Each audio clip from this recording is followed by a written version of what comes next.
before we go any further, shout out to that boy Mike coming in, learning how to play deck in 2 minutes and absolutely clobbering everyone in the top cut. Yeah. Where's the video on that, Mike? I gave up Dark Magician for a day and topped an event. Let's go. I was like, I should make a deck profile of this, and they'll be like, so why did you play this? And I'll be like, hold on, let me call Tony and ask why I played this. Yo, Tony, why was this brick in there? But like, bro, I forgot to take it out.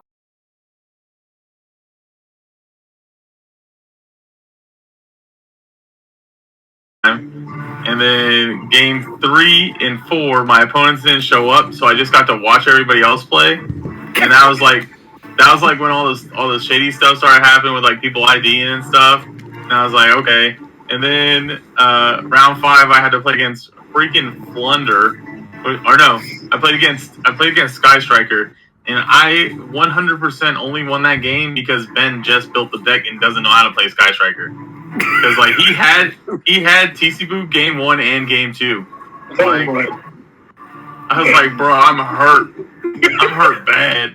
God, I played against him, dude, and he just kept using engage. And one time I looked over at Kazi and just shook my head. Oh yeah, I just heard engage. And I'm just like, oh, it hurts. And the fact that Boyd pulled it out, I was like, wait, what? and then round 6, I played Fluander, and I was like, I sighted in everything, Lancia, evenly, kept in my Ash, kept in my droplets, kept in my imperms. I saw 0 negates. Yeah, man. 0. I was like, bruh. Yep. Yeah, man, it was rough. Like I wasn't drawing playable at like my first 2 rounds was insane. Like deck was whooping ass, and then it just went downhill from there. I was like, bro, what is going on here? Like my game, like our game, like bro, I was like, yo, if I could just see a card, bro, if I could just see a card. And there was like 3 turns where neither of us could resolve Fusion Destiny. Right, I had to activate Fusion Destiny because I wasn't it that impermed your Verte and you go ask my Destiny. I was like, crap, all right, pass. And then try to activate it again the following turn. You're like, cross out Destiny. Leave, man, come on.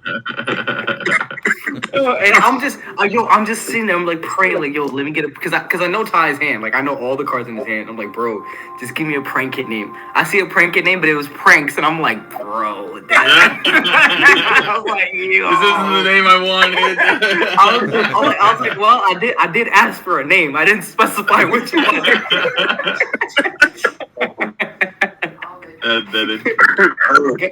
I came through, but he was like, you didn't tell me which one you wanted. I just gave you one. I was like, you right. Make a token. Make a kitty. Go ahead. Oh my gosh. I think the worst hand I drew all day was when I was playing Arturo. Up in 3 nibs. And I'm just like, yeah. Yeah. Last night I opened one of my games against who was I playing? It was against you. I opened 3 evenlies and still only lost by 100 in time. I was like, ow! I played out of my mind. Yeah, it looks like it was one of those days for us all. And then you had Boyd pick up a deck in 2 minutes and just start clapping everyone. Yeah. It was my day Saturday. Me and Arturo showed him how to play the deck for like 10 minutes before this shit started. Now, you know what really triggered me? I'm over here, round 1 against Ryan. I'm like, all right, whatever, dude. Round 2, I play against Matt.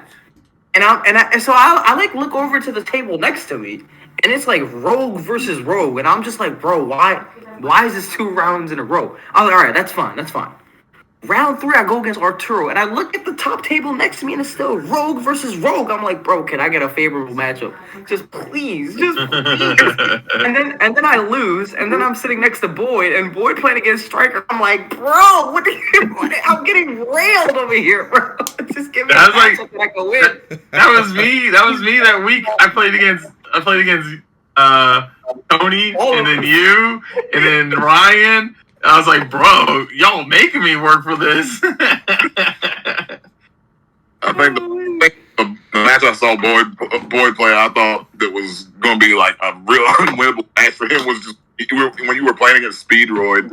I was watching this man just go and have like a 15-minute turn. He did. To win, and he didn't. I was like, if anything happens today, I'm not going home saying I lost to Speedroid. I was like, I'm winning this match if I lose every other game today. It's fine. Not It's the fine. Speedroid. So I had to Protoss him for wind and blow up my Baron because I'm like, it's fine. He can't do anything. Right. Then I couldn't Sometimes kill Baron him. gotta go. I couldn't kill him, but I was like, I Droll and Lockbirded him. So then I used Boxy to bring back my Droll and Lockbird and pop it with Protoss again, so he was still locked out of win. Oh, like, we're good. That's smart though. That's 5-head. We're in there. Right. We're in there. And got All right, boy. You want to get it started? Okay, yeah. Let's get this thing started. Let me see if I'm actually already recording. Sweet. Okay. Just so we're clear on everything. So I think our topics for tonight are talking about the ban list and the effect on the meta, and we're gonna do some discussions on side decking correctly, side deck theory, how to put in cards, and how to know what to put in and take out, varying matchup. Okay, let's get started. Alright guys, welcome back to the Dark Magical Gaming Podcast. I'm your Hoke, oh my gosh, your Hoke. Okay, hold on. Restart. Back up. We backwards running. What's going on, guys? This is Mike from Dark Magical Gaming, resuming the Dark Magical Gaming Podcast. We have a couple different faces tonight, so we can go around and introduce ourselves before we get started. Our topics for this evening are going to be discussing the new limited and forbidden list, and also talking about some good tips and tricks for side decking. So I'll go first. Obviously, you know me. I'm Mike from Dark Magical Gaming. So whoever would like to go next, just introduce yourself so everyone knows who you are. Yeah, I'm Kazi. You guys already know who I am. I'm Korey. You guys know who I am. I've been on the episodes. So. I'm Tobias. I'm a 5th rate duelist with a 4th rate deck. Are you playing Solid? Oh, chill. Chill. The second one, I thought it was going to be good. So, it's not. I'm Ty, TYP336 on YouTube. I'm a 6th rate duelist with an 8th rate Cyber Dragon deck. Sounds about right. Yo, before we go any further, shout out to that boy Mike coming in, learning how to play a deck in 2 minutes and absolutely clobbering everyone in the top cut. Yeah. Where's the video on that, Mike? I gave up Dark Magician for a day and topped an event. Let's go. I was like, I should make a deck profile of this, and they'll be like, so why did you play this? And I'll be like, hold on, let me call Tony and ask why I played this. Yo, Tony, why was this brick in there? But like, bro, I forgot to take it out. Bro, when he got the deck at first, we went through it. And Tony was only playing 2 Vishuda and 3 Vessel, and I was like, why? I was like, yeah, that's what makes it better. This doesn't make sense, so we took it out. I side decked 3 Vessel. They were just 3 vanilla cards. I just couldn't even use. I was like, maybe I could put it in if I just feel lucky. 12 card side deck still top. Let's go. Let's go. Absolutely insane. I had the Yugi versus Joey music ready to cue. Yeah, I thought it was going to be us. I wish I hadn't have had to have played Albert the first round in Top Cut, because I was like, dang, I have to play the mirror, and I really don't know what I'm doing. But I thought I was going to win game 1, because I made the whale and nuked his field, and he chained Droplet, and I got to cross out a Droplet, and I still nuked his field. But unfortunately, it took like my whole hand, because I had to Droplet him for 2, and then he just had too much advantage. I will say, no offense to any of the other Sword Soul players, I feel like Albert is probably the best Sword Soul player I've seen. That man just pulls it out every time. I like watch his game, and it's like looks unwinnable, and I come back, I'm like, what happened? He's like, yeah, I got it. I'm like, I think me and Albert are like even in our matches. We either I blow him out or he blows me out. It's one or the other. Yeah, Yeah. Yeah. But it's like Albert just consistently comes in and just like even like at any like because I play with Albert consistently. Like we play with each other like every local like we're playing with each other, and he's just always just like clapping. It's just nonstop. Yeah. It's like, how'd you win that game? He's like, I don't know, man. And then I look at the way that he plays, and I'm like, wow, he plays the deck like really eloquently, like lines that like Yeah. you don't like lines that Could you be wouldn't lazy. normally take to like plus as much and get greedy. Like he just plays it so perfectly, where it's like, yeah, it's not worth using the Ecclesia here. It's worth using it later, bait out some interactions, and then special summon. Whereas like Yeah. my monkey brain, like, oh, special summon Ecclesia immediately, first thing to do, get punished, you know? Yeah. I feel that. Bro, I can't beat Allie and take my soul. Yeah. VW Sword Soul is Alright. kind of rough. You wanna recap the list to get the subject started? Just Yeah. So what got hit, what got taken off? yeah. What did we guess right, wrong? No. Yeah. Let me pull up the list.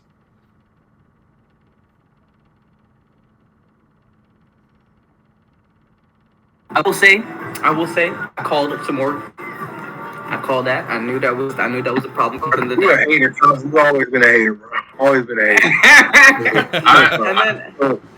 And then I also had a feeling that I forgot to mention this during the podcast in which we made our takes for the ban list, but like I was talking with this amongst all my other friends, and I had a feeling Desires was just becoming a very, very toxic card just because of all the decks that were able to play it and abuse it. It was just literally free advantage. And lo and behold, they put that thing to 1. Let's go. Because what was really frustrating to me is getting double hand trap, and then the opponent Desires into combo and you just lose. That happened so frequently.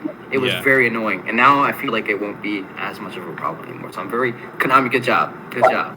Good What job. about Grand Module? What about all Grand Module players out there? Good. Huh? They deserve it. Wow, man. Now they just play Snow with their Gizmex. Yeah. Yeah, That's exactly. Okay, so ban list. I'm just gonna go over it quickly. Obviously, we have our boy Protos. Rip. I only got to summon you twice, but you were good. What's up? Ava to banned. Simorg to banned. Imperial Order to ban. Let's go. Coming back straight off parole, we have Astrograph Sorcerer. We also have Destrudo, who is out of prison, and Fairy Tale Snow, and Lunalight Tiger. So a lot came off the Forbidden list this time. We have Everybody was like, the semi-limited list is just gonna go away because like there's not cards that need to be semi-limited. You either just play it at none or you play it at 3. Yeah. I'm like, nah. yeah. Konami said, nah. We're gonna put like 6 cards on that list this time. We're bringing back semi-limited. So we have a Recital going to 1. The random Monster Gate, which I still haven't figured that out. Desires that we were just talking about going to 1. Then we have going to 2, Hero Lives, which is pretty cool. Fusion Destiny, Nadir Servant, Salomon Great Circle, and Scapegoat. And then hot off the list, Nessie, Skullcrabat Joker, Darkness Metal, E-Telly, Regeki, which really surprised me, and the Skill Drain, which I think people are literally 50-50. You're either super happy or you hate it. Like, there is no in-between. It really ain't. I can tell you the things that I called E-Telly to 3. Yep. I called Nessie to 3. I didn't think IO was gonna get banned just because I was like, you can't leave cards like Mystic Mine alive and hit IO, but they proved me wrong and they made it worse because they also gave you skill drain. So it's like, even if you have the out to that one, got 3 skill drain, but So it's so funny. I felt like with the list, it was like they were like such low hanging fruit that we just refused to take it. And then Konami was like, "Yeah, let's just pluck the low hanging fruits." They didn't even pluck low hanging fruit. They walked up with the tree shaker and just like. They're like, we're taking all these peaches today. Let's go. Yeah, exactly. So They're like the top 2 decks. We're just gonna force you to play how combo line to keep the extension going because we're gonna hit Desires, your consistency card, and we're gonna hit Protos, which is your only blowout card, and then the other really good deck of the format. We're gonna get rid of your essentially your boss monster, and then we're also gonna get rid of your one for some reason on once per turn double searcher because you search off the materials too. So Yeah. I think the list was good, but I'm honestly not looking forward to this format. Yeah. Like it's gonna be so gritty. What do we think the best deck, at least at first, is going to be? Like the first event that takes place under the new list. What is your speculation?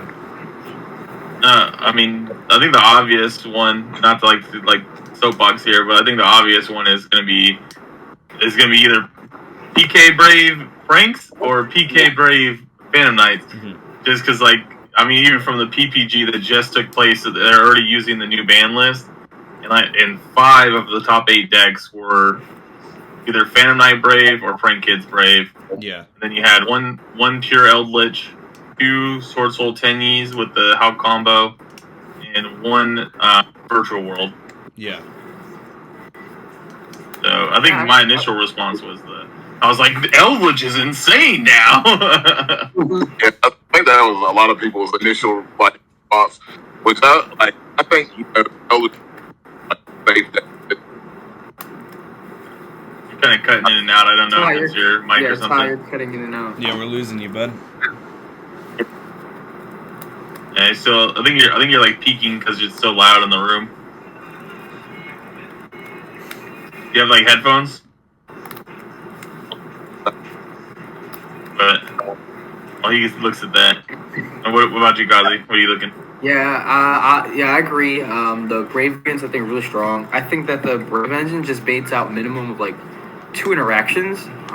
If you play it efficiently and thoroughly, and you're forcing 2 things from your opponents, which is really really good. I think the introduction of this engine I think is going to be really cool for the game, but because it's like the idea of trying to make other cards in the format more viable, such as Crossout Designator, because if more and more decks are converging to the same line of play, being able to cross out cards that normally would not have very many responses, just to have that card available, because like it's really cool. Like even on Saturday when we were playing the case event, being able to cross out Future Destinies, being able to cross out Droplets, I think that's just like a really really cool way to sort of interact with cards that normally you don't have an answer to. So I think that was pretty interesting. So like those obviously, so that's my opinion for those 2 decks. I think Eldritch is going to be really strong. Just skill drain to 3. I think it's almost impossible to out a 3.5k beater when you have no monster effects. But at the same time, I feel like Prank Kids is going to be really strong just because even with skill drain, like you can play skill drain within Prank Kids, which is really cool because none of the monster effects, or the important ones, resolve on field, that resolve all in the graveyard. So then you can also put up really big bodies, especially in combination with Prank Kids Place. I think that's like one of the most underrated cards. I think that's going to be in the next format where you can, especially under skill drain, you can start toggle attacks with fusion summoning and link summoning. So I think that'll be really strong. And then I would say I think Virtual World is also going to be really good.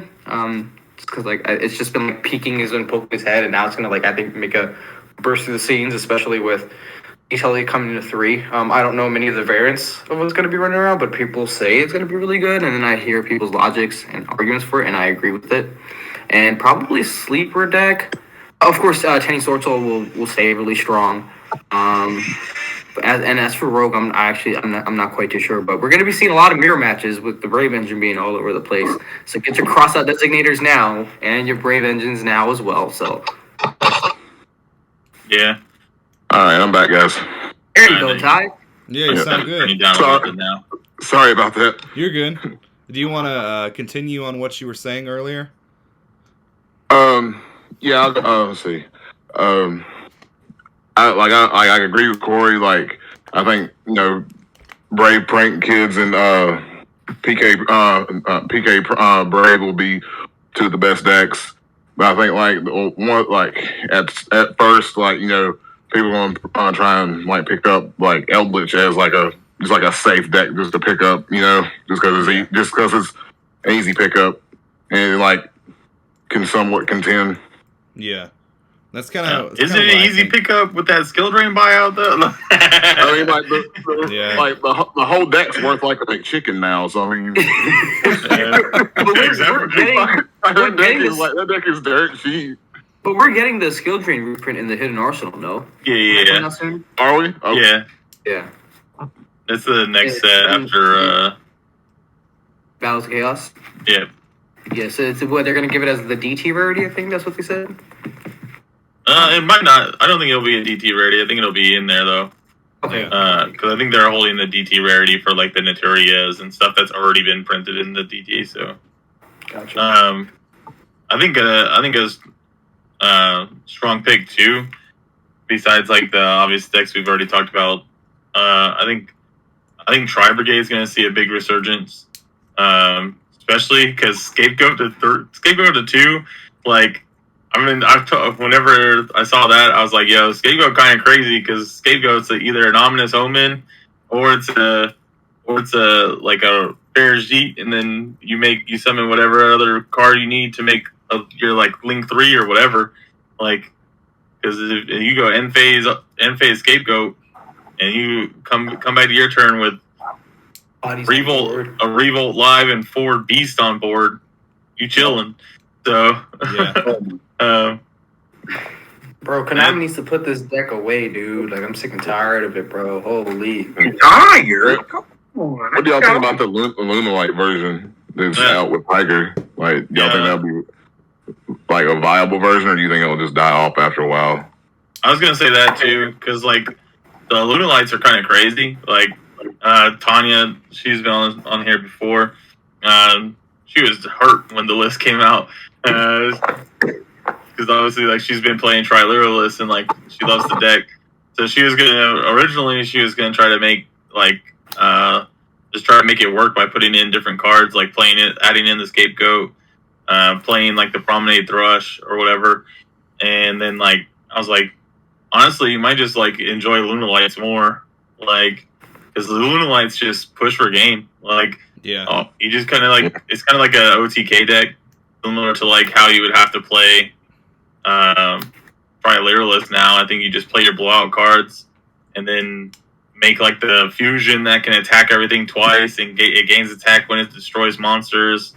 Or you could play like the Triluralist build and make the Nightingale with 5 mats, attack direct, make a Verte, send fusion with the Nightingale, and then you burn for like the rest of their life points off of the fusion spell effect or the fusion monster's effect. And I'm like, that's kind of crazy, but it's like you lose the skill drain, so it just depends on your matchup, like if that's favorable or not. Yeah, but I think it opens a lot of doors. Skill drain to 3 opens a lot of doors for random rogue stuff.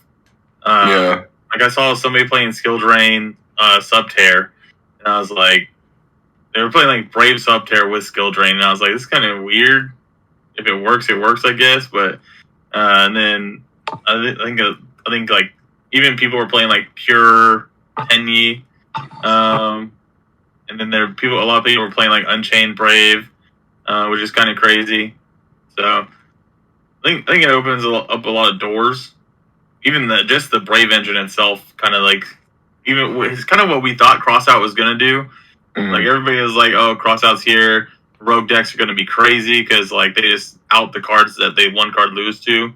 But I think the Brave engine does that even better because it just gives them an Omni Negate, a 2000 body, recursion, and like a compulsed before they even like start their combo.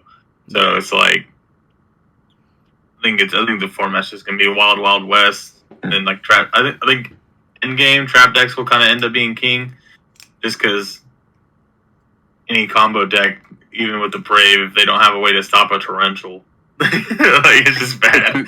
So I ain't gonna lie, I've been like wanting to like. Go ahead, Tobias. No, I'm about to say if you play Salad though, just banish the bangs. Okay. Good. I ain't gonna lie. I've been thinking about playing some like nutty different stuff with skill drain, just like going back and like playing TG Stun or like Hero Beat from like 2014. I know what I'm playing with skill drain. We all know what you're playing with skill drain. Bro, I don't want to regress though. Come on, boy. This is like every time. I can't go from like being Going good. about to go from topping to dropping, bro. Good. Yes, yeah. I can't go from topping to dropping, bro. I can't do it. You gotta figure that out before we go to Vegas, because like I know we're still going to Vegas even though the YC has canceled because it's my birthday. But there's like a shop that's having like 100-man case events like Friday, Saturday, Sunday, and we think we were gonna sign up for that. Yeah. Hopefully, you probably bring Dark Magician for one of those days, and then when you want to win, Yeah. play something else. Yeah, I'm just like, this day is for content, and this day is like, let me try to win. But you should have content of winnings. Bro, I gotta get my Starlight Dark Magician's Fusion, though, before then. Yeah, true. The new set is so disappointing. For anyone that's not, like, a Blue Eyes fan or a Dark Magician fan, the set's so bad. It really is. Like I was asking today, I'm like, is there any staples in this set? And The then Dark you guys Charmer. mentioned like an That's extra it. deck monster, and I'm like, nah, that ain't cutting it, bro. yeah. Yeah, it's literally dark. Like dark's crazy because like it just gives you like your opponent. You can take your opponent's DPE and it just like immediately shuts off their DPE. But it's like other than that, like there's nothing in this set really that's gonna be crazy. It's like the Dark Charmer and the Flowanderee's Quick Play. That's like the only two good cards.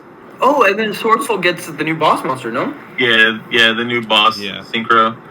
I didn't even see the Flowanderee's card in there. I didn't even know it was coming out in there. Yeah, it's in battles. It's like kind of the consistency card the deck needs. Yeah, it makes it where they don't have to play Book of Moon anymore. Yeah. And then I think in turn 2, like just like some crazy things that kind of came out in with Grand Creators that like I didn't realize. This is a card called Rise Bell, and it is like the perfect E-Telly target. If this card is special summoned, you can choose basically a level between 3 and 6 and make this card that level. And I was like, that's kind of crazy for Virtual World. That's kind of crazy for like 10, like even like a heavy synchro deck. Like, is it a tuner? Or like, no, that's the only downside is it's not a tuner. Thank goodness it's Yeah, not a like tuner. that card came out previously, like years ago. I can't remember the set it came out of. I remember it. Oh, they did put it in a battle pack, but I don't remember what its like main set was that it dropped in. Rise Bell? Really? Yeah, Rise Bell's been out before. Oh shit! I didn't even know. I didn't know that either. I thought I was reading that card in Grand Creators, and I was like, "Yo, this card is kind of crazy." Like, I didn't even know it was a reprint. Yeah, but I was like, "This card is kind of good." Like, I feel like you can make some strong Jinko plays with this. Yeah. Then I know, like for like, just like in terms of like the list too, like Virtual World benefits heavily from getting Destrudo and potentially Snow. Yeah. It's like and E-Telly. you can because like you dump Destrudo target GG, it comes out, and then you have a free synchro, like you have a free Barone essentially, like so it's pretty good. Excuse me. Yeah. So I think those like probably like the biggest list.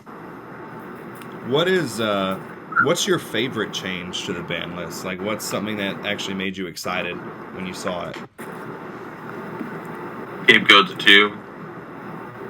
Just because, like, I think, like, this is just probably just me, like, from, like, Eternal format, but basically, like, playing Scapegoat and, like, or Scapegoat and Phantom Sky Blaster and Sword Soul, or, like, not Sword Soul, Sky Striker, to, like, actually give you the ability to, like, OTK instead of just sitting on resources. I think that helps a lot of decks link climb into like their necessary boss monsters, and that kind of, like I said, it kind of opens the door for like that like combo, that like link climb combo play. Yeah. What about you, Tobias? Thanks, Bob. Man, I just want Tri Brigade Birds to be playable again, man. I'm a little depressed. I lost my will to I fight. mean, you could be the one to Goodbye. reinvent the combo. I don't want to be the one to reinvent the combo. I want to go in there. Look, let me break it down to you. As a new player, let me break it down. Don't try to look me wrong. I just want to pick up a deck and focus on playing, and then top it. All that reinventing the wheel and adding cards, that shit's not for me. Okay? You have some people who build cars, the mechanics, and it's their crap. You have other people who just drive cars. I just want to drive a car. And the car I was driving, all of a sudden needs a new transmission. And they're telling me that another card, they're telling me that my hubcaps are coming off. I don't got time for it. Bro, I'm 6 foot under right now. It's not just saving money like after a couple weeks and just buying PK Brain. Can't beat them, Jordan. I feel it. You don't want to play Monkey Flip Eldritch? No. You know what? Actually, I might. Just so I can piss y'all off. Just so I can piss Hey, y'all yo, off. honestly, bro, shout out to my boy James, man. And start playing trap decks and just start ruining everybody's days, bro. Shout out to that man. Shout out to that man. I played James the second to last round and in Top Cut at the fucking case event I went to on Friday. I was like so mad. I was like, man, how do I have to play you again? Shout out to that boy James for ruining all of y'all's days, man. He plays 60 card Dogmatica, Eldritch, Invoked, DPE. I was like, oh y'all, I'm gonna take advantage of this Proto still being legal. I'm gonna call Dark. He opens Dogmatica. I was like, all right, game 2, I'm gonna beat him. I know I'm gonna make my yugioh. I'm gonna summon Protos. I'm gonna call Light, turn off his stuff, DPE. I'm like, all right, you got it, fam. I can't do anything to that. Go.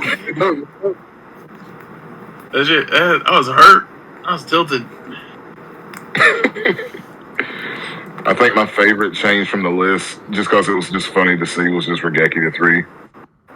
True. That is pretty funny. I never But, thought that would That's happen. solid.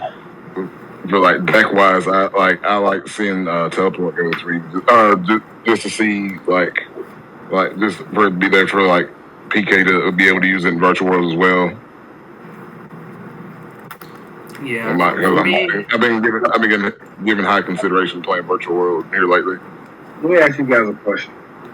What did you want to see either come off the ban list, or what did you want to see change on the ban? I mean, we kind of talked about this in the last episode. I think the biggest thing that I wanted was Mystic Mind gone. Yeah. Like, I just hate that card. I think that card is so degenerate. And then I wanted. Sorry, yeah, go ahead. You're good. Go ahead. Just really quick. I wanted Engage Band. Just saying. What? Yeah. Yeah, I hate that. That text, it's not getting banned. It's coming. It's going to 2 next list right before Linkage drops. I just refuse to believe. Okay, that.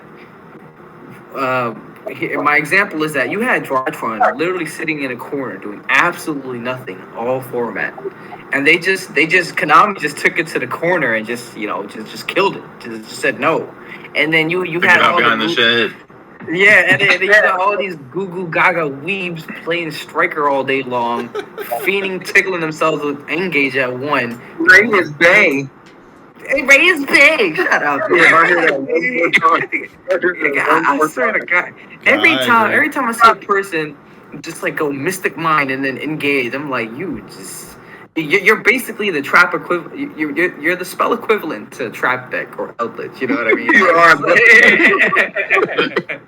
I got Mystic Mind, Special 4, Make a Nightingale, attach Swallow from Grave, attack for 5k, make Zeus pass. Like, Bro, even if I had the out, I'm done. My round 1 loss was unlosable. It was unlosable. I made. You can leave it to boy to lose an It was unlosable game. He had Barone, yugioh, something else, set Infirm, set Droplet, set Blackout. And DPE. What? And I got And OTK. DPE and lost. And still lost. And still What lost. was this against? What was this against? Beat Trooper. Dark Hole. No, No, he just he like didn't, bro. he like picked them off just one at a time, and then like I don't even know what happened. I had to read every card because I'm like, I feel like this dude's like cheating me. Pull, 'Cause, like, pull one over you. Yeah. yeah, but he didn't. Like, the way he got over my Chichow was Goki Pole. If you search a normal insect, it summons it The and pop. then pops. So I was Yeah. like, sure, you can search. I don't care. I'm not negating that with Baron. Then he's like, I'll resolve and destroy Chichow. And I'm like, well, that's awful. That's unfortunate. God Yeah. damn it, Boyd. And then he just Then I was still makes just like- top cut. Like, I was it's like, wild. I've It's had wild. it. I've had Absolutely enough. Everybody else is catching Punts is the hands. best board of the day, and then tops. Oh my god. See that I think that's like great resilience. Like, just to get absolutely clobbered and then just to pull it through. You know, like that's commendable. Like, Yeah. for sure. That's when I was like really driven. I'm like, this is not how this is ending. Boy, you better than me because I would have stormed out of there without saying anything to anybody. And you didn't even squeak in. Like, you were in there. Like, you were in there for top cut. Yeah. It was, Yeah. you luckily you just squeeze in. Now Boyd was like sure in that thing. Yeah, he was like fourth after Swiss. But it felt yeah, good. It I felt think- good. I ain't gonna lie, I didn't think I was gonna make it. That was your birthday No, but present. Ty, you were in there too. You were like fifth. As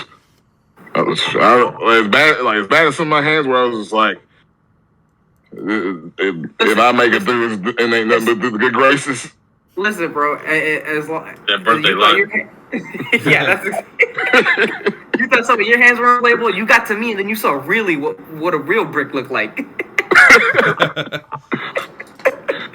Bro, I ain't gonna lie, you had me sweating. I was like, okay, I have no idea what this deck does. I hadn't really studied up on this engine at all. I'm about to get And I ain't clapped. seen nothing. I think one of like the roughest things for me in like the last few weeks is I gotta stop playing around Lightning Storm. Like, I cannot tell you how many times I'm like, all right, let me put up like one of these cards in defense just so I don't get LS'd. And then they just make an exceed, attack a defense position, eat the damage, and make Zeus, and then I'm done. It's like, I'm like, bro, I hate this. I play around Mech Knights. I play around Lightning Storm. I try to play around Droplet sometimes. Like, I'll make sure like if I have a way to like play through it, even if I get hit by it. And I'm like, and then I just get. Bro, the sword soul board is like you're just supposed to full commit to attack mode. Like, those defenses are weak, bro. Yeah, you're going I mean, all in. Konami was like, do not put these guys in defense even if you wanted to. I just want to know who's out here playing Mech Knight in 2022. Hey, Shannon. bro, you catch people off guard. Especially with the Brave Sword Soul, you be setting up mean column or any of the Brave stuff. You setting up mean columns. Yo, You you're playing PK Brave. You got set Scythe, set Scythe, set Fog Blade. You got the equip and the continuous spell, and your And then board's you- full. And you got a rusty up on the extra monster zone. Yeah, they're like blue sky, search 3, and you're just like, ah, I lose. Yo, that's so funny. You just see the blue sky fall in the column with 3. Like, bro, what did I God. do? You just look at your hand, and you're like, yeah. Yo, shout out to Mike for getting third place with Crystal Beast Mech Knight though. Dude, that was epic. That was when you told me about that, I was just like, yo. Dude, I hadn't even been back in the game, but for like 2 months, and I was like, I'm gonna build Mech Knights, but I'm gonna play Crystal Beast in there, because then they can't play around my- the columns. That is the most Boyd thing I've ever heard. And I just show up, and I'm just chilling, and we had like 28 players, and I get third with Crystal Beast Mech Knight, and I'm just like, That's wild. now I go back to rest. That was wild. All right. So Tobias, since it was kind of your idea, what's your what do you want to talk about when it comes to side decking? Okay, let me think about how I want to word this appropriately. How and what is the best method for siding in this upcoming meta? Because I feel like we have two vastly different things. Either I'm going to be comboed to death with a splash of the Braid Engine in both PK decks, in Prank Kids and Phantom Knights, or I don't know what to call Sword Soul. Or I'm going to be Sword Soul Brave or Sword Soul Tinny. And then on a whole other opposite side of the spectrum, I have nothing but Skill Drain, Mystic Mind, Monkey decks I'm going to have to play. So it's like, I feel like this is the Wild Wild West, and I feel like this is like, you better have it. You better have the back row removal. You better have the blowout cards. And you also better have enough to send off drop land and be able to play. Yeah, it's so simple. So I think, and like this is just my approach, and anybody can like, obviously everybody can like go around the table and talk about their approach. But I always have hard negates in my deck. Like I don't think I'm ever gonna like put Droplet in the side, like just because like if I lose the die roll and I go against combo and I don't have Droplet, like I'm not winning. We were never playing. Yeah, we were never playing. If I have Droplet and I'm going against Monkey, it is what it is. Like I got one break. Right, exactly. I got one break. Game 2, that Droplet is gonna look like a lot more like an evenly matched though, because like I think from like my testing that I've done so far for the next format, I think the best cards are gonna be since IO's gone. I think the best cards are gonna be Lightning Storm, evenly matched, and in like just like generic blowout cards. Like I don't like Dark Ruler no more because if I'm gonna destroy your board, I want to have the opportunity to push for a game. I don't want to give you the option to come back. So like I personally don't like Dark Ruler no more. But obviously, like if I'm going first, I'm putting in basically my cards that like let me play through and continue to go through hand traps. Like whenever I'm playing, like for example with Sword Soul, like if I'm going second, I side out Vessel, I side out Heavenly Circle, I side out the Reborn, I side out basically anything that is like designed to give me extension, and I just put in evenly match droplets. Or I keep the droplets. I put the droplets back in if I sided them out. I put in Drolls because like Droll's really strong. Droll's so strong. Droll's gonna be so strong against every combo deck, and then like now I'm gonna have to add in the LSs because I'm going to be maining twins. So I think I'm going to be putting in the LSs in the side too. Mm-hmm. For individuals who can't LSs at the moment, or who, I feel like Lightning Storm is a great card. But like sometimes you draw into a Lightning Storm and it's like, I already have a board established, or, I'm trying to play, I have to play, or whatever the case may be. Like, what are some alternatives other than like obviously? So Tobias, I would say a year ago I was running into that issue as well, where it was like I was siding cards and then I was seeing that some of them ended up becoming dead. So what you actually have to do is, depending on the matchup, you have to see what are you going to get most value from. Are you going to get value from blowouts, or are you going to get value from hand traps? So depending on the match, right? Because a lot of the times they interfere with one another, right? Drawing a Nib and drawing a Lightning Storm both conflict, but you have to see depending on against which deck is a certain card going to be better. So for example, if we take Virtual World for instance, right? Virtual World, a Nib isn't as strong as it once was just because there's Jean Wu is a card now, but Lightning Storm is so powerful against that deck because most of the time they're always putting Crystal Wing in attack. And Crystal Wing is probably the most problematic card of the board. And sometimes people will also leave Tension in attack mode as well. I don't know why, but people will do it. So a Lightning Storm in that instance is a lot stronger. And then all that you're essentially dealing with is probably a Chuche. So that's much more manageable. Versus using a Nib, you nib them, they Jean Wu still put up a Shan, and then you also have dead LS in your hand. Which in theory you should have never even put in to begin with because the cards generally conflict with one another. Yeah.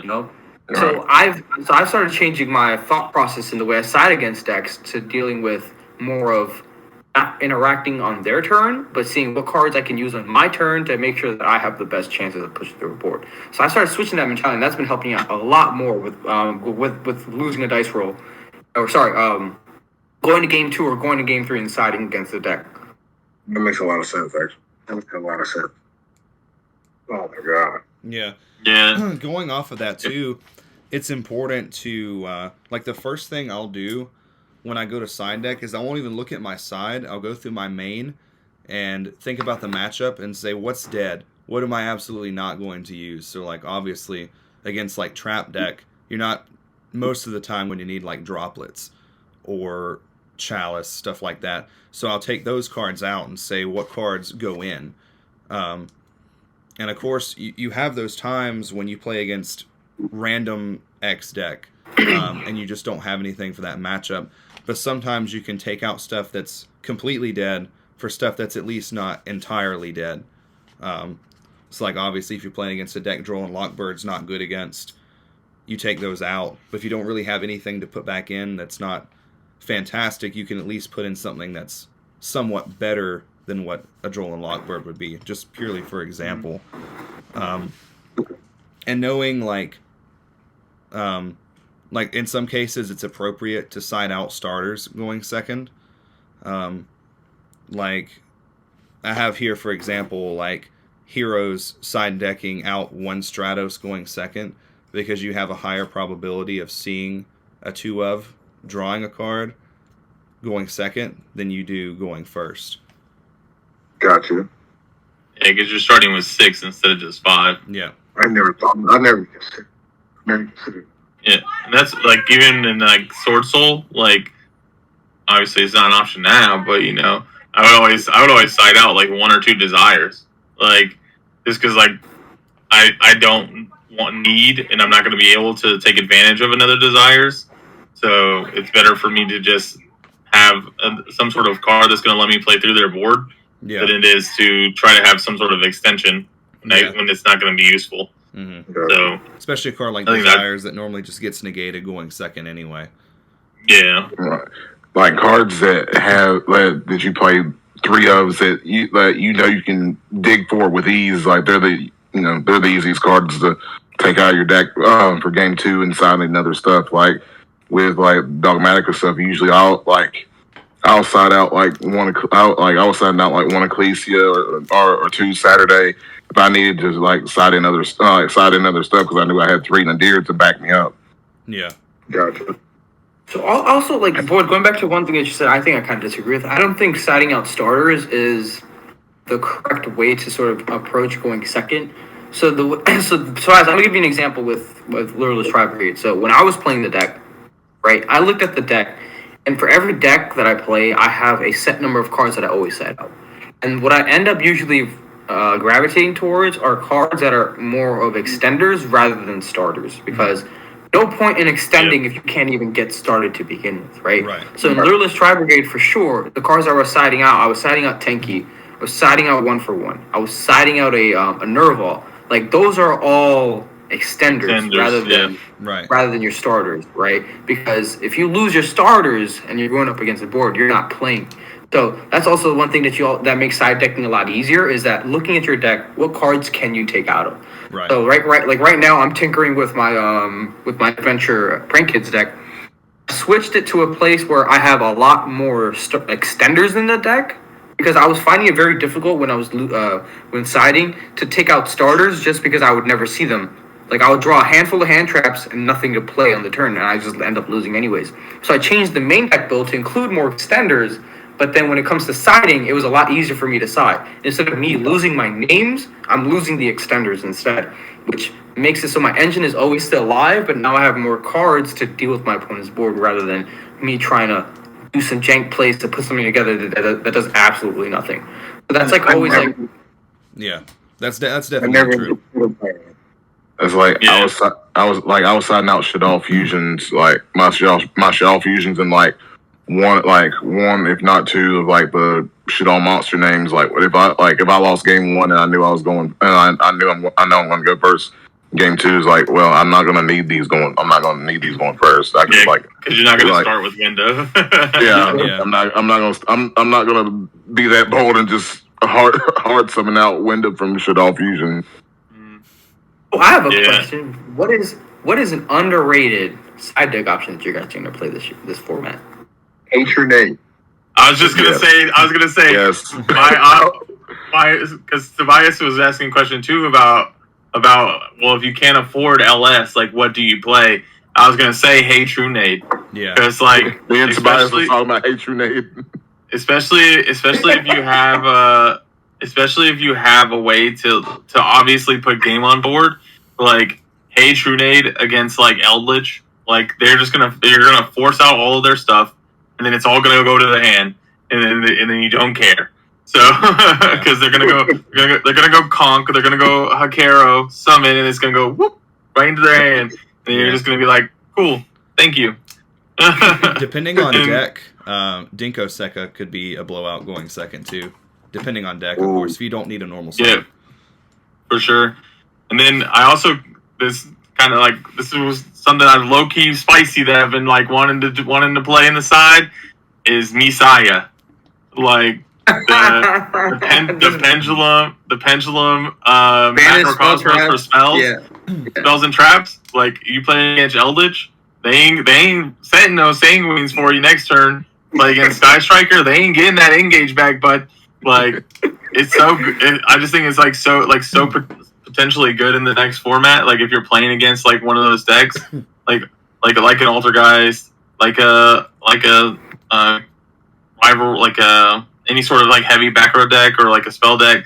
I think that's just such a good option because I personally don't play decks like that. I think it's not. Oh, I guess I can't say that because I play Sky Striker, but like heavy back row decks, like Eldritch and people that play like Altergeist, like I just find that playstyle really boring, and like so it's just not for me. So anyway, I'm not worried about losing like the spell cards that I'm going to be using because I only need to resolve them once.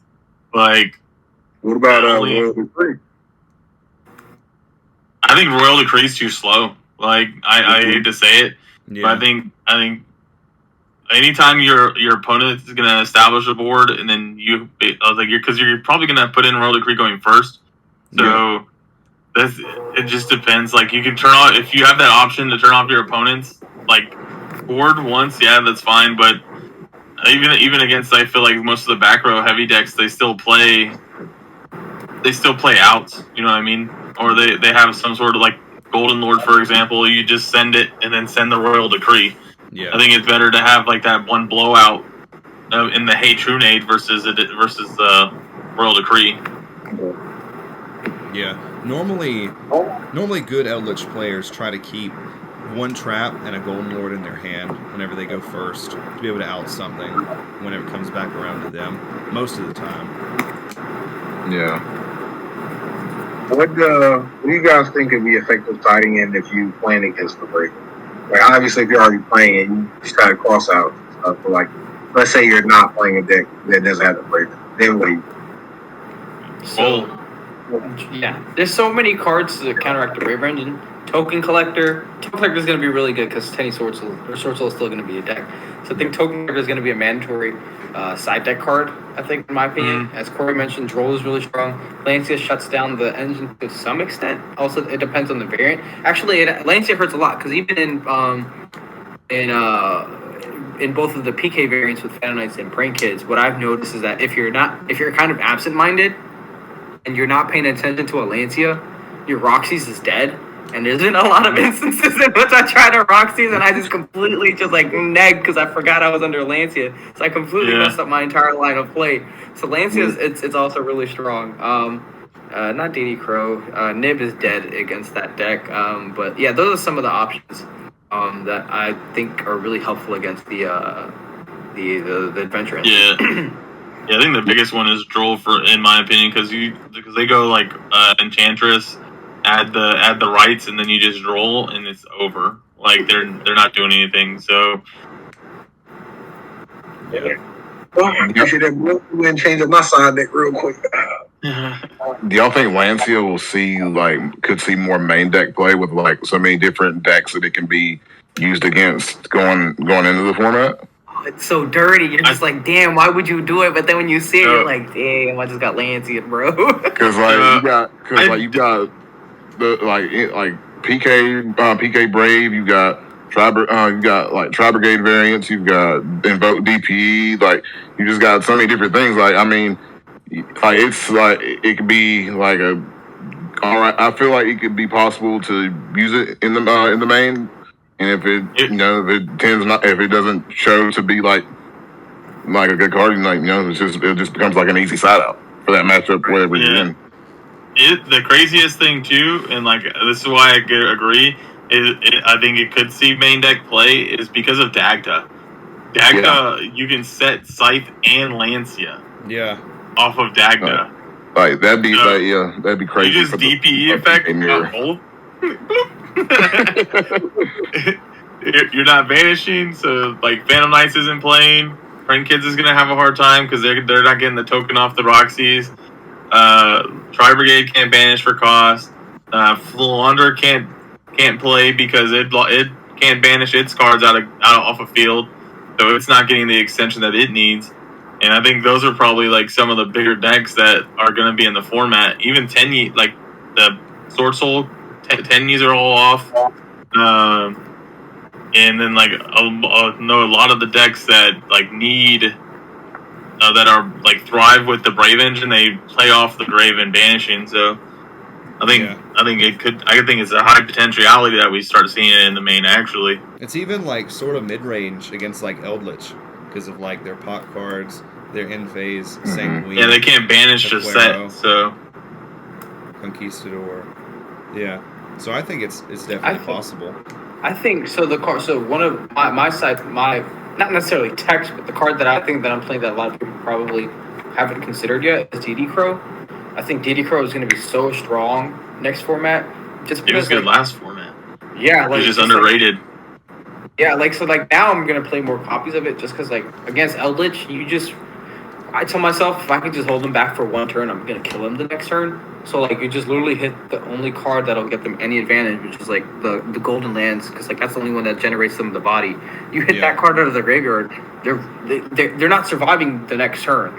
Against DPE, you just crow DPE, or you can crow Celestial if you somehow negated the DPE. You can also just crow any problematic one-ofs right now. They're in the format. Since Striker is probably going to be super popular, just crow Engage, crow anything, or any target off of Kagari that's also really strong. Crowing multi-roll so that they don't recur their resources. Yeah. Crowing. Sorry. Also crowing a Prank Kid's name off of the Doodle Doo. That's also really strong. Crowing any of the Phantom Knights, depending on how they set up. Against that matchup, you have to be very, very. You have to time that perfectly. Otherwise, you'll just neg because they'll just set up even further. But there's always a moment in Phantom Knight combo in which you crow them. It's absolutely devastating. And then against Tenny Sword Soul, you hit the Vishuda, hit the Shuna. So I think Crow is going to be super strong in my opinion next format. So I'm excited to give it a shot. Yeah. Bro, when I tell you had me shooketh when you banished my DP off of Crow, I was like, yo. I was like, this is how we die. And I never got there, bro. I was like, yo, I'm good. I just need to see a name now. And another thing too that I think is going to see just in terms of I guess this is more archetype specific card that's going to benefit the format's going to benefit from is in Sword Soul people playing on the Auspice Chicken because if you go I was talking to Tony about it because he's not sure what he wants to play next, and I was like, bro, if you just take out the Heavenly Circles or some of the take out one of the vessels, 2 of the Heavenly Circle, and play the 3 Auspice Chicken. It gets you into more Synchro 10 plays, and then B, it gets you a a non-targeting banish. No, it does target, but it gives you a banish. So it forces your opponent to respond with DPE, and then your Synchro 10 is either going to be Chang Ying, Barone, or Ruddy Rose. And it's okay, go ahead and DPE here to make sure your thing's not getting banished, and it's gonna get banished by my Ruddy Rose when it hits the grave. So Ruddy Rose is so good. God, Ruddy Rose is gonna be insane because it just destroys Eldritch, it destroys PK, destroys PK, it destroys Sky Striker. They can't get any of the recursion, and Sword Soul doesn't care like after it's already gotten its combos because like it's got its board established, so it's just like whatever. And then so I think like that's another like in-archetype card that's like kind of underwhelming right now, but in the next like after this format changes up, I think it's going to be really good. Yeah, that card was really good for me Saturday. Really good. Yeah, even against Tri-Literalists, like in the current format, like if they don't have parts to banish off the Tri-Brigade engine, they just lose if they draw a name, and then if they don't have birds to summon out, they just lose. So yeah, I think that's kind of like an underrated card right now that a lot of people are cutting. I was like Or trying to figure out what to make Saturday, and I was going through my extra deck, and I was like, I guess this Chang Ying guy is pretty good. And I was like, what does this Black Rose Dragon do? And I was like, banish both graveyards. What? I was like, dang, this card's really good. Yeah, that's how you make your. I was like, I made the joke one time. I was like, imagine if you got like a long one pitch summon, like because like you're playing around you play do the nib or the play around nib, but instead of you go Chang Ying and then you go into Ruddy, banish both graves, trigger the Chang Ying, clear the board, and then you have like a 7K beater. Like it's just a big point. I was like, especially with the new like Synchro 10, because it's like if they special, burn. If they activate an effect, burn when you make it. So they're already down 36. They're sitting on 44. All you gotta do is like hit that little nail in the coffin, and you're there. Like I was like, it's crazy, but. You know what's really like scary that I was talking to Logan about is like I don't really think Floowandereeze is like a great deck, but the fact that they take so long to play and they just got a spell card that gains 500 life. It's like you imagine going off in time and they summon Robin and just search a card that says I gain 500. Like that's actually terrifying. I was hard contemplating. So you know how a lot of Sword Soul decks are playing like the Baguska or like the Gallant to make the Zeus. I was like, man, there's so many times this weekend where if I could have just put 2/4 bodies on, like against Ty. My end board was Boxia, Moye, Draco Berserker, and I was like, man, if I had a cowboy. I could have cowboyed this man for a game and not given a shit. Like, bro, cowboy plus Long Yong, that's 2K. That's kind of saucy. That's what Albert was doing all day. Every time I looked at his game, there's a token collector on board, and he has 2 bodies, and it would be like an Ecclesia and a Moye, and I'm like, all right, he's gonna sync 8 here. He's like, nope. Overlay into Babushka and then just attack and then make a Zeus. I'm like, yo, that's game right there. Yeah, Zeus is crazy. I love that card. I love Zeus so much. I think it's such an amazing card. Me too. I'm excited to potentially play Sword Soul Brave because I'm supposed to make XYZs in that, or not Sword Soul Brave, PK Brave, because there's so much opportunity to make XYZs, and I finally get to break out my Starlight Zeus. And you have 3 E-Telly in that deck now too.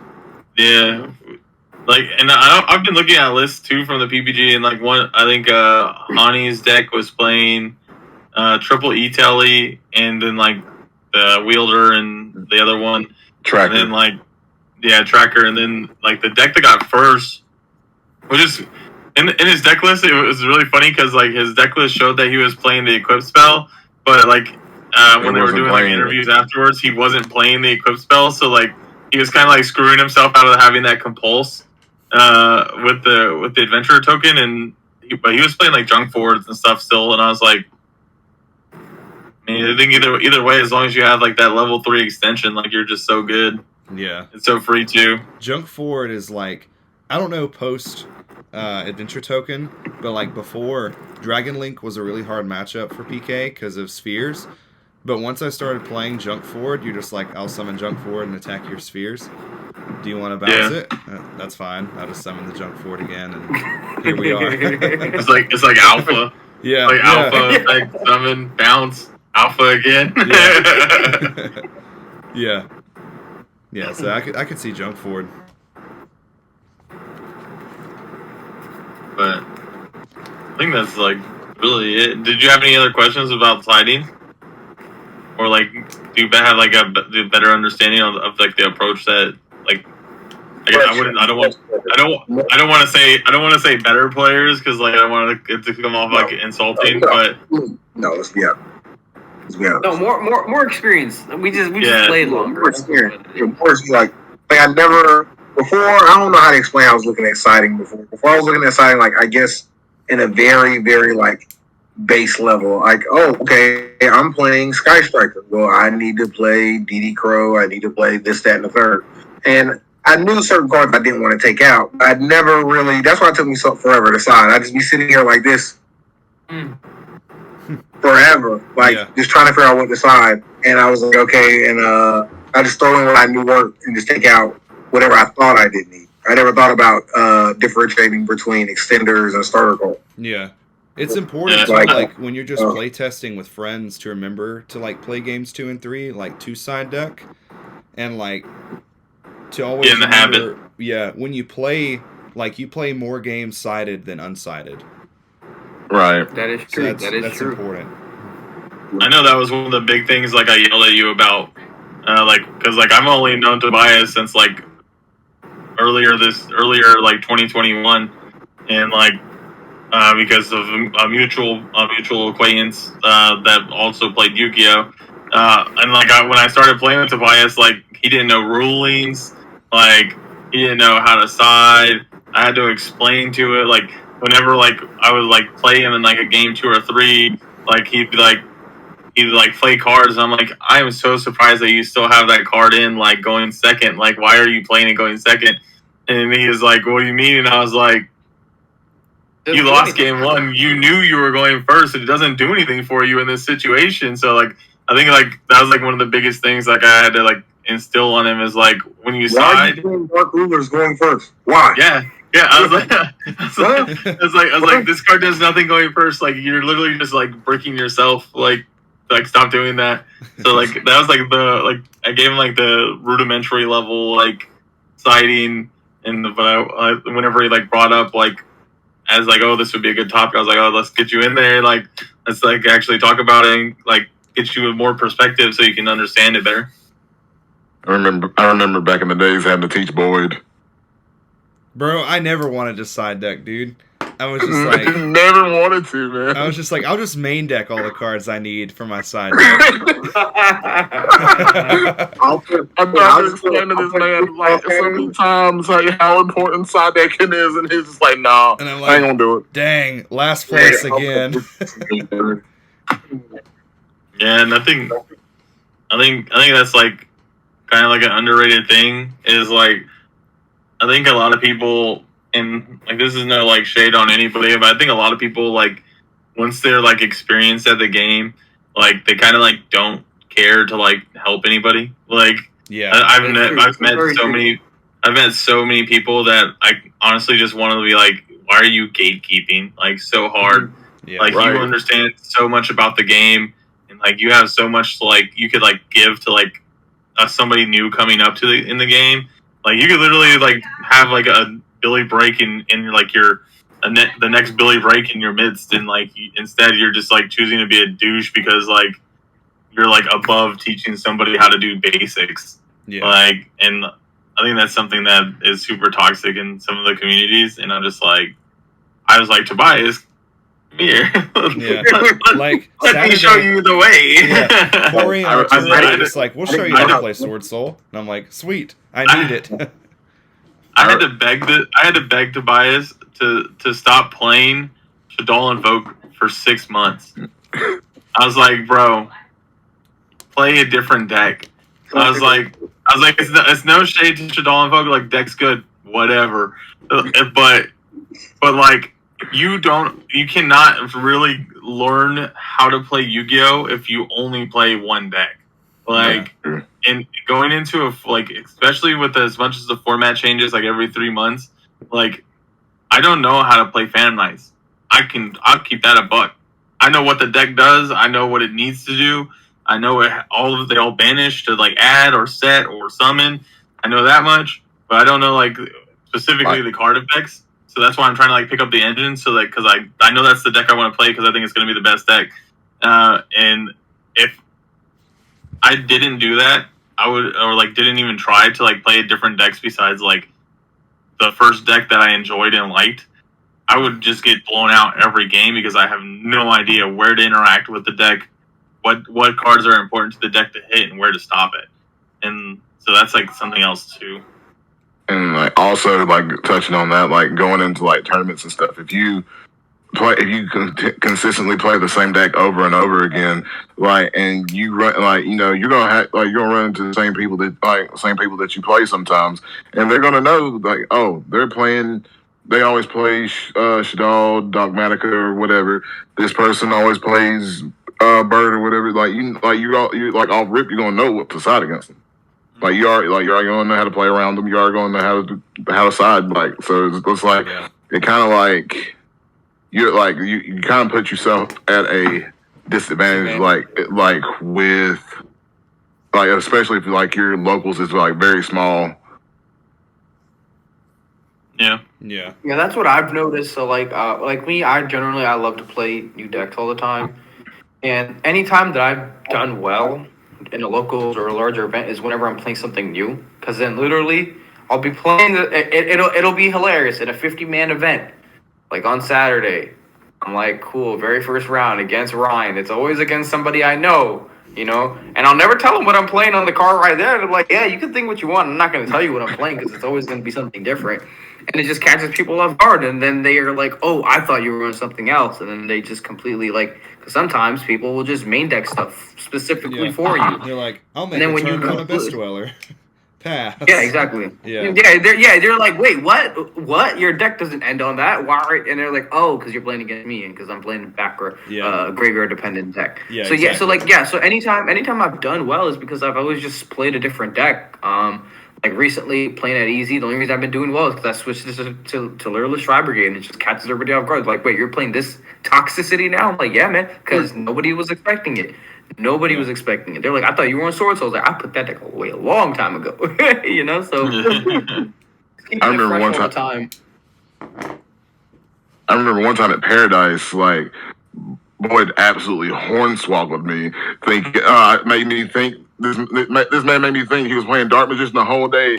Nope, he's got Cyber Orcus, and just leaves me absolutely befuddled. I'm just like, what is going on? This is not what I expected. Yeah, you were playing Altergeist, and you're like, dang, I bricked. Yeah. He's playing Dark Magician, I'll be fine. And I'm like, Core, Machine Dupe? And you're like, what? Yeah.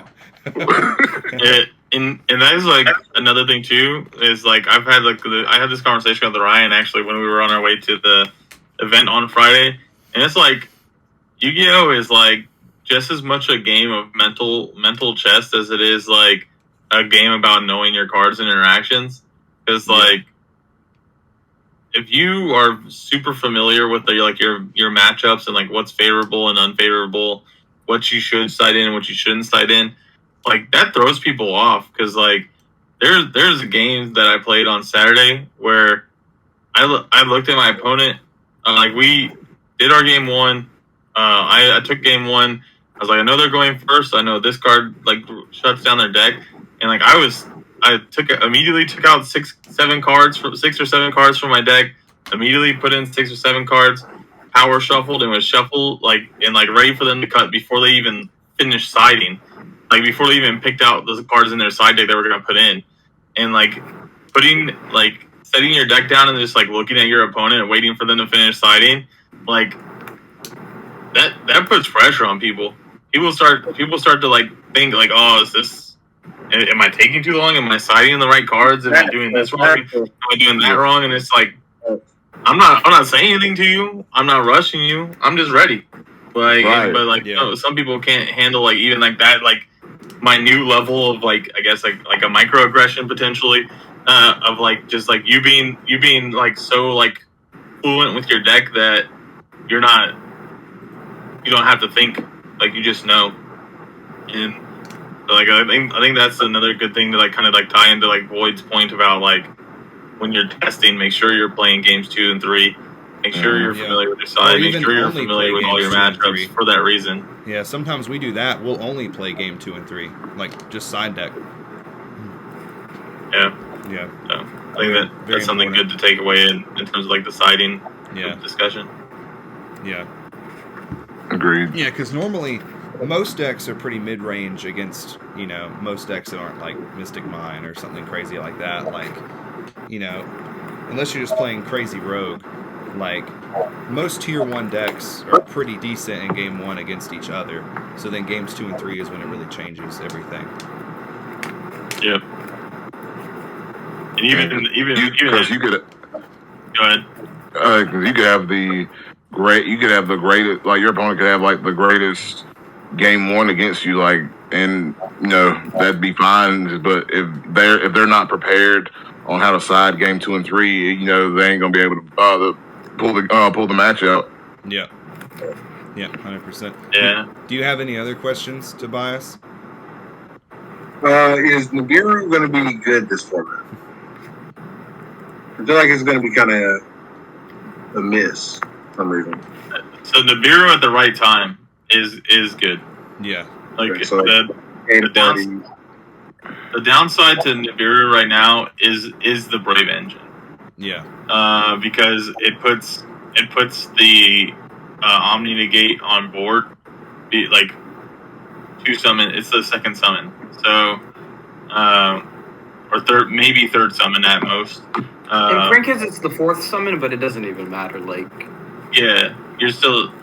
But however, and this is like the big caveat is like if you open Imperm Nib, like if you just have that God combo, you just ruin any combo deck.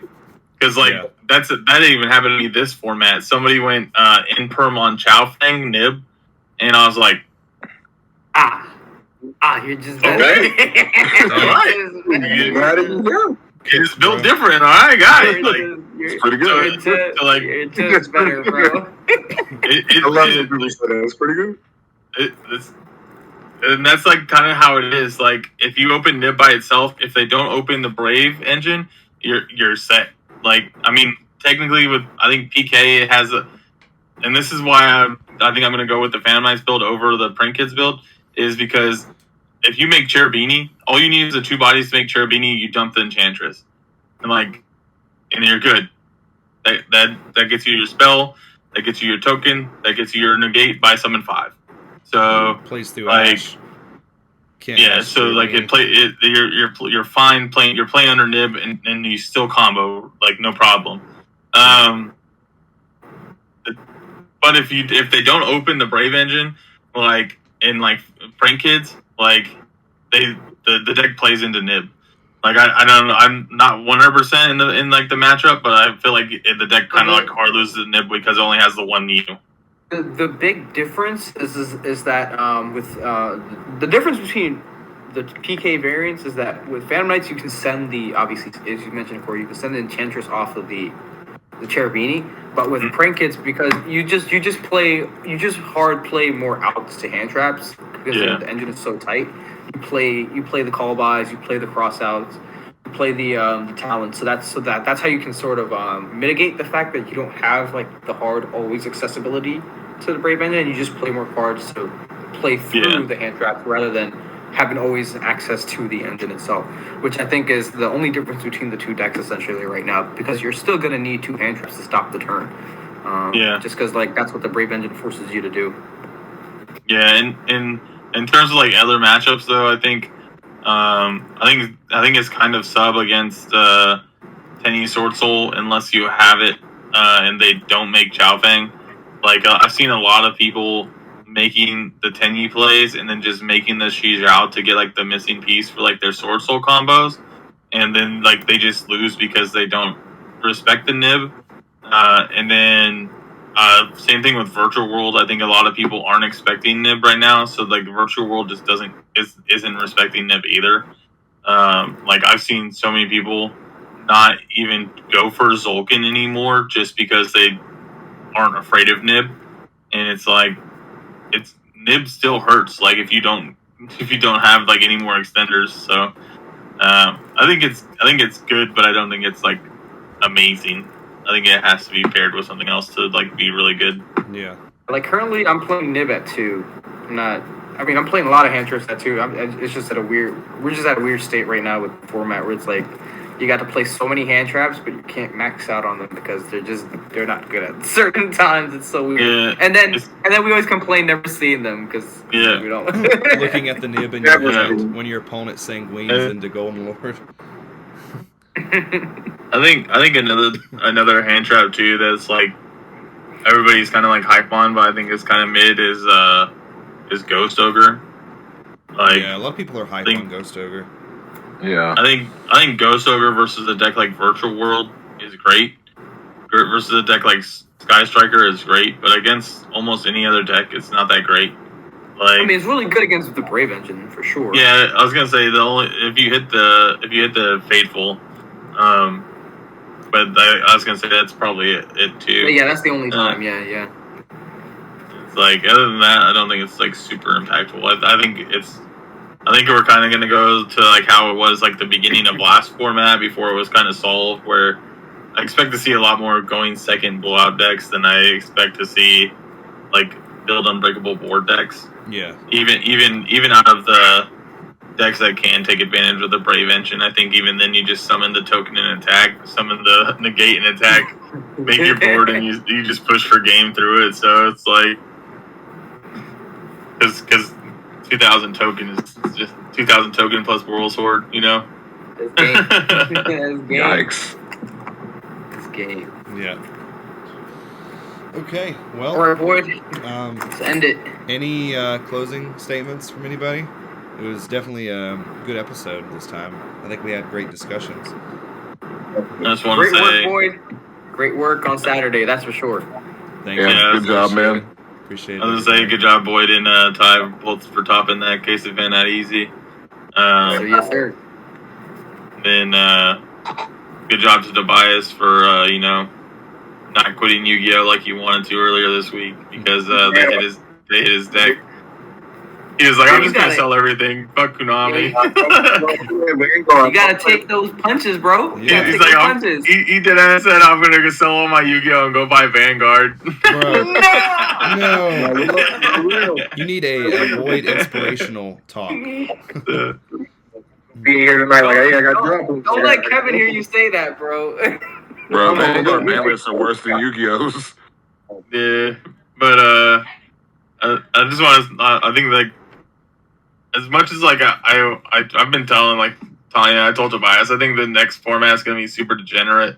But I think Konami like knew what they were doing. I think this deck, I think this ban list was one of those lists where they slaughter everything to push product, and that's what they did. Like they hit the consistency of Sword Soul. They hit try their list really hard, even after just giving it support, because it either forces you to play the pure literalist build, which is more like an OTK, or pushes you back towards like Tri Brigade. And like both of those decks are way more manageable than the combination of the two. And then putting out Skill Drain is going to push more of a trap centric deck that can take advantage of the Brave Engine to sell product. I mean, the proof, right? The proof is already there. Enchantress and Rights are like super expensive until the shops get more product, which is perfect because now they're good. Those products are going to sell because people are going to want the cards now. Yeah, and then I think like putting the Skill Drain out there, kind of like I said, power creeps the trap decks, and then hitting IO puts people back into playing Sky Striker because a lot of people weren't playing Sky Striker just because of IO. And that's gonna push linkage when it comes out, and I think Dimension Force, and then we also have a Pendulum archetype coming out. So I think honestly, like as much as everybody's like, oh, this list is like crazy and perfect, and like it's gonna make the format super shitty, I think this was just one of those lists where they knew the sets coming out weren't very strong, so they had to make the list to where the sets would force the sets to sell. Yeah. So Yeah. I think like it's the downside of playing a trading card game. Like Yeah. we don't have rotation like Pokemon, so they can't just like change out what trainers are coming in the boxes.